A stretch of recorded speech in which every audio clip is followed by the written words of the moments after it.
Tatlong impeachment complaint laban kay Vice President Sara Duterte ang kasalukuyang nakabinbin sa Kamara kaugnay ng umano'y hindi tamang paggastos ng kanyang confidential funds. Kaugnay nito, nananawagan ang mga complainant at kanilang mga taga-suporta sa Kongreso na agad iproseso ang mga reklamo at ipasa sa Committee on Justice.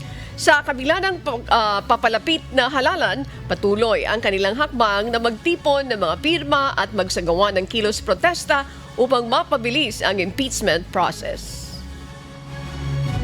Andito kami, yung ating mga complainants para ma-push o ma-encourage na yung mga kongresista kasi sila yung kailangang bumoto, no, sa as endorser nitong impeachment complaint.